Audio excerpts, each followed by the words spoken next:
नमस्कार, आप देख रहे हैं जनवक्ता और मैं हूं पुष्पेंद्र श्रीवास्तव। ये दास्तान है उन खातूनों की जिन्होंने मोहब्बत की खातिर सरहदें पार की, जिन्होंने हिंदुस्तान में अपने सपनों का आशियाना बसाया, बच्चे पैदा किए और उनको पाला पोसा और बरसों तक अपने शौहर और अपने बच्चों के साथ सुख दुख की राहें तय की। मगर एक दिन एक हुक्मनामे ने उनकी दुनिया को उजाड़ दिया। नागरिकता की कमी और हिंदुस्तान पाकिस्तान के दरमियान बढ़ती तल्खी ने उन्हें उनके खानदान से जुदा कर दिया। ये उनकी बेबसी की दास्तान है, ये उनके आंसुओं की कहानी है जो एक रोज भारत पाकिस्तान बॉर्डर पर बिखरती दिखाई दे रही थी। पहलगाम में पर्यटकों की हत्या एक ऐसी त्रासदी जिसने न सिर्फ देश को झकझोर दिया बल्कि कई जिंदगियों को हमेशा के लिए बदल कर रख दिया। पहलगाम में हुए भयानक आतंकी हमले ने जहां आतंकियों ने हमारी बहनों का सिंदूर छीन लिया और उन्हें विधवा बना दिया, वहीं इस घटना का दर्द सिर्फ उन तक ही सीमित नहीं रहा। इस हमले ने अनजाने में ही सही कई ऐसी महिलाओं को भी अपनी चपेट में ले लिया जो भले ही विधवा न हुई हो, लेकिन उनकी जिंदगी कमोवेश अब बेवा जैसी ही हो गई। उनका हर दिन एक अनचाहे खालीपन और डर के साए में गुजरता है। अपने वतन को लौटती इन महिलाओं का सवाल था कि आखिर पहलगाम के दोषियों की सजा उन्हें क्यों दी जा रही है, और यह सवाल जायज भी था। पिछले कुछ दशकों में हजारों पाकिस्तानी महिलाओं ने हिंदुस्तानी मर्दों से निकाह किया। ये शादियां कभी इसकी वजह से हुई तो कभी खानदानी रिश्तों की खातिर।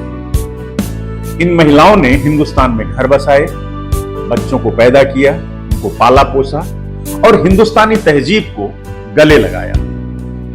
मगर एक हकीकत हमेशा उनके साथ रही, उन्हें हिंदुस्तान की नागरिकता नसीब नहीं हुई। लॉन्ग टर्म वीजा पर जीने वाली इन खातूनों की जिंदगी हर वक्त बेकरारी और बेचैनी में डूबी रही।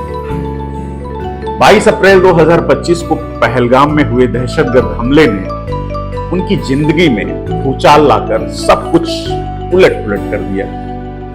हुकूमत ने पाकिस्तानी शहरियों को मुल्क छोड़ने का हुक्म दिया तो इन खातूनों के सामने एक नामुमकिन सा फैसला था कि वो अपने शौहर और मासूम बच्चों को छोड़कर पाकिस्तान लौट जाए और हिंदुस्तान में बरसों जिए अपने बीते हुए लम्हों की कसक के साथ बाकी की जिंदगी गुजारें।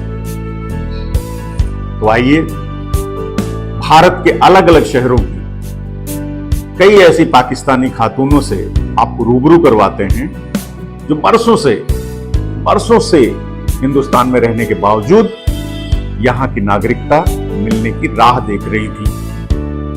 उन्हें नागरिकता तो नहीं मिली अब तक, पर अब जिंदगी के कई साल गुजारने के बाद उन्हें हिंदुस्तान जरूर छोड़ना पड़ रहा है। पाकिस्तान के कराची शहर से भारत आई शर्मिन बताती हैं, मैंने 12 साल पहले पाकिस्तान में निकाह किया था। मेरा शौहर हिंदुस्तानी है।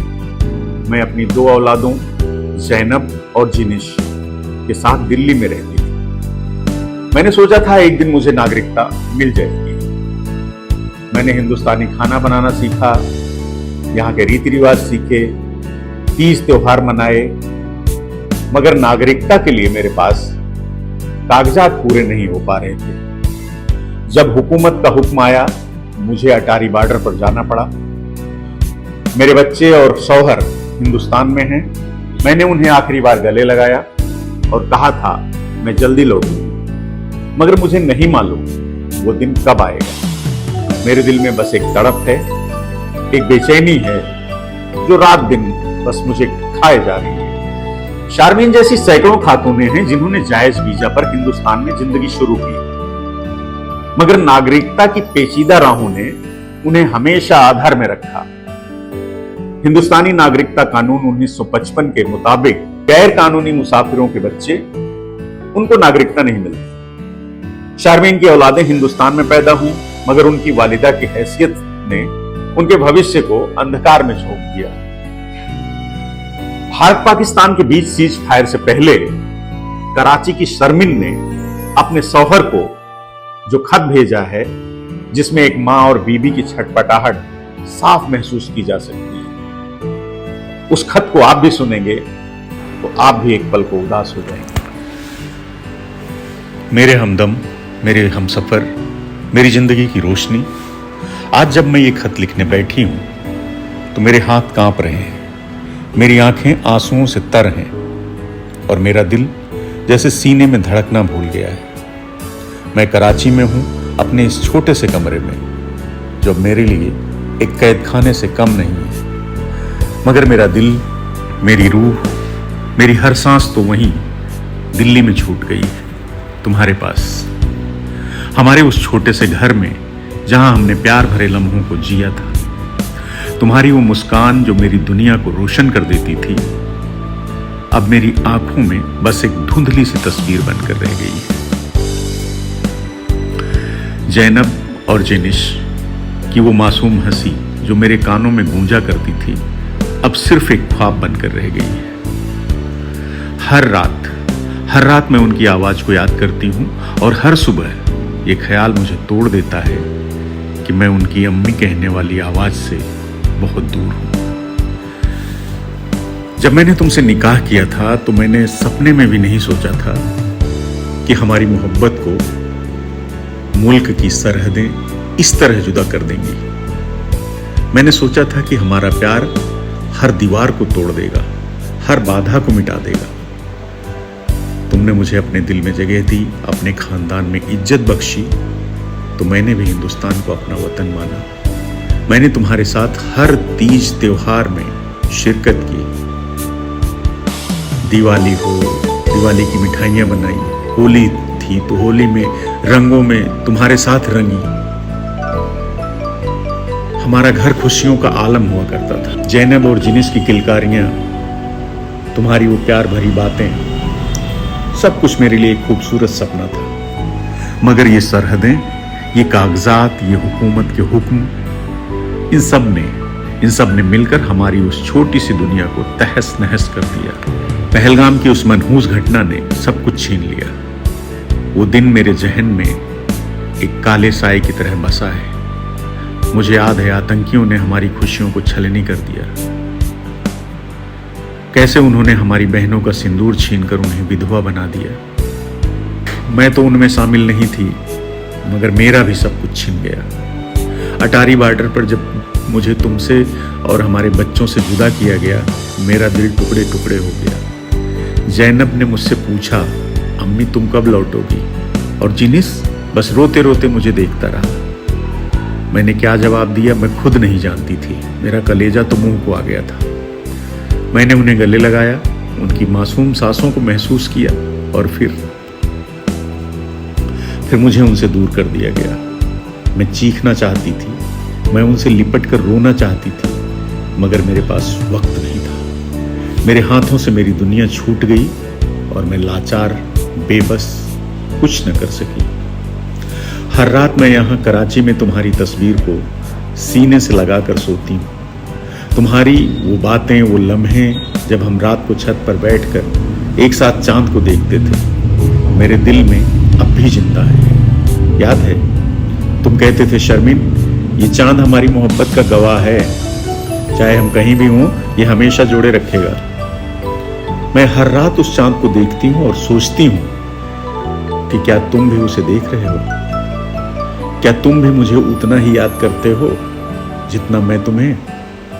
मैं तुम्हारी आवाज को तरसती हूँ, तुम्हारी वो प्यार भरी डांट को याद करती हूँ जब मैं देर तक जागती रहती थी। तुम कहते थे, शर्मिन सो जाओ वरना मैं तुम्हें गोद में उठाकर सुला दूंगा। आज मैं कितना चाहती हूं कि तुम मुझे फिर से डांटो, मुझे फिर से अपनी बाहों में समेट लो, मगर ये सरहदें हमें जुदा किए हुए हैं। मुझे यहां हर पल एक डर सताता है। डर ये कि मैं शायद कभी तुम्हें और हमारे बच्चों को फिर से न देख पाऊं। ये डर कि हमारी जैनब और जिनिस कहीं मुझे भूल न जाए। मैं नहीं चाहती कि वो अपनी अम्मी को सिर्फ एक धुंधली याद समझें। मैं चाहती हूं कि वो जाने कि उनकी अम्मी उनसे बेपनाह मोहब्बत करती है। मैं चाहती हूँ कि वो जाने कि उनकी अम्मी हर पल, हर सांस में उन्हें याद करती है। मैं यहाँ कराची की सड़कों पर चलते हुए हर बच्चे में अपनी जैनब और जिनिस को ढूंढती हूँ। हर मासूम हंसी में मुझे उनकी हंसी सुनाई देती है, मगर जब हकीकत सामने आती है तो मेरा दिल फिर से टूट जाता है। मेरे शौहर, तुम मेरी ताकत हो, तुम्हारी याद ही मुझे यहाँ जिंदा रखती है। मैं हर दुआ में तुम्हारी और हमारी औलाद के लिए सिर्फ खुशियां मांगती हूँ, सुकून मांगती हूँ। मैं हर नमाज में अल्लाह से बस एक ही बात मांगती हूँ कि वो मुझे एक बार फिर से तुम्हारे पास पहुंचा दे। मैं यहाँ की हवाओं से कहती हूँ कि वो मेरी मोहब्बत को तुम तक पहुंचा दे। मैं यहाँ के चांद से कहती हूँ कि वो मेरे आंसुओं को तुम्हें दिखा दे। मैं यहाँ की हर रात से कहती हूँ कि वो मेरे दर्द को तुम तक बयां कर दे। मैं तड़प रही हूँ, मगर ये तड़प मेरी मोहब्बत की निशानी है। मैं हार नहीं मानूंगी। तुम मेरे बच्चों का ख्याल रखना, जैनब को मेरी तरफ से ढेर सारा प्यार देना, उसे बताना कि उसकी अम्मी उसकी हर नन्ही शरारत को याद करती है।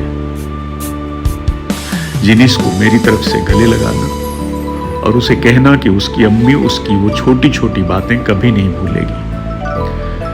जब वो मेरे पास आकर कहता था, अम्मी मुझे भूख लगी है, उन्हें बताना कि उनकी अम्मी की हर सांस में उनकी खुशहाली की दुआ है। उन्हें बताना कि उनकी अम्मी एक दिन जरूर लौटेगी और फिर कभी उनसे जुदा नहीं होगी। मेरे प्यारे शौहर, मैं तुम्हें याद करती हूँ हर लम्हा, हर पल। तुम्हारी वो प्यार भरी नजरें, तुम्हारा वो मुझे प्यार से गले लगाना, तुम्हारी वो गर्मजोशी, सब कुछ मुझे यहाँ तड़पाता है। मैं यहाँ अकेलेपन की सजा काट रही हूँ, मगर ये अकेलापन मुझे तुम्हारी मोहब्बत से जोड़े रखता है। मैं हर रात अल्लाह से बस एक ही दुआ मांगती हूँ कि वो मुझे एक बार फिर तुम्हारी बाहों में पहुंचा दे। मैं चाहती हूँ कि एक बार फिर हम अपने उस छोटे से घर में साथ हों जहां हमने अपनी मोहब्बत की बुनियाद रखी थी। मैं चाहती हूँ कि एक बार फिर मैं तुम्हारे लिए खाना बनाऊं और तुम मुझे चिढ़ाते हुए कहो, शर्मिन, नमक थोड़ा ज्यादा हो गया है। मैं चाहती हूँ कि एक बार फिर हम अपनी औलाद के साथ हंसें, खेलें और अपनी छोटी सी दुनिया को फिर से बसाएं, फिर से संवारें। मेरे शौहर, मेरी जिंदगी, मैं वादा करती हूँ एक दिन मैं लौटूंगी, चाहे कितनी भी सरहदें हों, कितने भी कागजात, कितने भी हुक्मनामे हों, मैं तुम्हारे पास वापस आऊंगी। मैं अपनी मोहब्बत की ताकत से हर रुकावट को पार कर लूंगी। तब तक मेरी मोहब्बत को अपने दिल में संभाल कर रखना, मेरे आंसुओं को अपने दिल में जगह देना, मेरे दर्द को अपनी यादों में बसा के रखना, मेरा इंतजार करना, क्योंकि तुम्हारा इंतजार, तुम्हारी यादें मेरी हर सांस में बसती हैं। मैं तुमसे बेपनाह मोहब्बत करती हूँ और ये मोहब्बत मुझे एक दिन तुम्हारे पास जरूर लाएगी। तुम्हारी, हमेशा सिर्फ तुम्हारी, शर्मिन। वाकई सच्ची मोहब्बत सरहदों से परे है, पर इन महिलाओं का दर्द नागरिकता के भारी भरकम बोझ के नीचे दबा पड़ा है। हिंदुस्तान में नागरिकता की राह बेहद पेचीदा है, खासकर पाकिस्तानी महिलाओं के लिए, वहां के नागरिकों के लिए। अमन की फिक्र की वजह से तहकीकात बहुत सख्त होती है। इन खातूनों के पास अक्सर काफी कागजात नहीं होते और लॉन्ग टर्म वीजा भी इनको वक्त वक्त पर रिन्यू कराना पड़ता है। हुकूमत को इन मसाइल को हल करना चाहिए, क्योंकि ये खातूनें हिंदुस्तानी खानदानों का हिस्सा हैं। अब आपको सना से मिलवाते हैं। सना की दास्तान उन हिंदुस्तानी महिलाओं की दास्तान है जिन्होंने पाकिस्तान में निकाह किया, मगर अपने बच्चों की नागरिकता की वजह से अब टूटे हुए खानदान का दर्द झेल रही हैं। हिंदुस्तान का दस्तूर एकल नागरिकता की इजाजत देता है, सना की औलाद पाकिस्तानी शहरी हैं और उन्हें हिंदुस्तान में रहने की इजाजत नहीं मिली। सना अब अपने मायके में तन्हा है, उत्तर प्रदेश में, अपनी औलाद और शौहर से हजारों मील दूर जुदाई की आग में जल रही है। आइए सुनते हैं सना क्या कहती है। मैं मेरठ की रहने वाली हूं। 2020 में मेरा निकाह कराची के बिलाल से हुआ था। मैं अपने 2 बच्चों के साथ हिंदुस्तान आई थी खानदान से मिलने। मेरे बच्चे पाकिस्तानी शहरी हैं क्योंकि उनका जन्म कराची में हुआ। पहलगाम हमले के बाद मुझे अपनी औलादों को अटारी बॉर्डर पर छोड़ना पड़ा। मैं हिंदुस्तानी हूं इसलिए मुझे यहीं रहना है, मगर मेरे बच्चे वो इतने छोटे हैं, मैं दिन रात रोती हूं, सोचती हूं उनके बारे में, ये भी सोचती हूं क्या वो मुझे याद करते होंगे। मेरे दिल में बस एक तड़प है जो मुझे कहीं चैन नहीं लेने देती। मेरे बच्चों के बिना मैं बहुत परेशान हूं। मैं 1983 में पाकिस्तान से हिंदुस्तान आई थी। मेरा निकाह अनीस से हुआ। 38 साल से मैं नागरिकता के लिए जद्दोजहद कर रही हूं। मेरी 4 औलादें हैं, सब हिंदुस्तान में पैदा हुई, मगर मेरी वजह से उनके कागजात अभी भी अटके हैं। पहलगाम हमले के बाद मुझे डर था कि मुझे भी जाना पड़ेगा, तो मैंने अपने बच्चों से कहा कि अगर मुझे जाना पड़ा तो तुम सब मायूस मत होना, हिम्मत रखना और हमेशा मुझे याद करना। मैं 63 साल की हूं, अब कहां जाऊं, क्या करूं। मेरे दिल में बस यही बेचैनी है जो मुझे हर लम्हा सताए जा रही है। यह है सलमा की दास्तान। सलमा की दास्तान उन लाखों खातूनों की आवाज है जो दशकों से हिंदुस्तान में रह रही हैं, मगर कागजी पेचीदगियों ने उन्हें परदेसी बनाए रखा है अब तक। नागरिकता संशोधन कानून यानी CAA गैर मुस्लिम मुसाफिरों को नागरिकता देता है, मगर मुस्लिम खातूनों के लिए राह मुश्किल है। सलमा जैसी खातूनें आज भी उम्मीद और नाउम्मीदी के दरमियान झूल रही हैं, अपने खानदान के लिए तड़पते हुए, रोते हुए, बिलखते हुए। पहलगाम हमले के बाद हिंदुस्तान पाकिस्तान के दरमियान तल्खी ने इन खातूनों की जिंदगी को और मुश्किल कर दिया। हुकूमत ने अमन के नाम पर सख्त कदम उठाए, मगर इन खातूनों का क्या कसूर था? क्या इश्क करना जुर्म है? क्या बच्चे पैदा करना, अपनी औलादों को जन्म देना गुनाह है? इन सवालों का जवाब कोई नहीं देता। बाघा अटारी बॉर्डर पर हाल में जो मंजर देखे गए वो किसी के भी दिल को झकझोर सकते हैं। माएं अपने बच्चों को आखिरी बार सीने से लगाकर रो रही थी। शौहर अपनी बीवियों को विदा करते हुए टूट रहे थे, बिखर रहे थे। ये वो खातूनें हैं जिन्होंने हिंदुस्तान को अपना वतन माना, मगर एक हुक्मनामे ने उन्हें परदेसी कर दिया। उनकी तड़प, उनकी बेचैनी, उनके आंसुओं में बस एक ही सदा है, हमें हमारा खानदान लौटा दो। एक मजबूत मर्द जो कानून के आगे बेबस और मजबूत था, उसने कहा, मेरी बीवी 20 साल से मेरे साथ थी, वो मेरी बेटी की मां है। अगर उसे पाकिस्तान भेज दिया गया, मैं अपनी बेटी को क्या जवाब दूं कि उनकी अम्मी अब कभी नहीं लौटेंगी। मेरे दिल में बस एक तड़प है जो मुझे हर लम्हा चलाए जा रही है। इन कहानियों की दास्तान सिर्फ दर्द और तकलीफ की ही नहीं है, बल्कि हिम्मत और इश्क की भी मिसाल समेटे हुए है। महिलाएं अपने खानदान के लिए जंग लड़ रही हैं। हुकूमत, समाज और हम सब के सामने एक सवाल है, क्या हम इन खानदानों को दोबारा जोड़ सकते हैं? क्या हम इंसानी जज्बात की बुनियाद पर इन महिलाओं को उनका हक दे सकते हैं? ये दास्तान खत्म नहीं हुई, बल्कि ये एक नई शुरुआत की मांग करती है। हम भी कहते हैं, उनके आंसुओं को आवाज दो, उनके खानदानों को फिर से मिलने दो। आपको हमारा ये एपिसोड कैसा लगा, कमेंट करके जरूर बताएं। आपसे जल्दी ही फिर मिलेंगे जनवक्ता के एक नए एपिसोड के साथ। तब तक के लिए जय हिंद।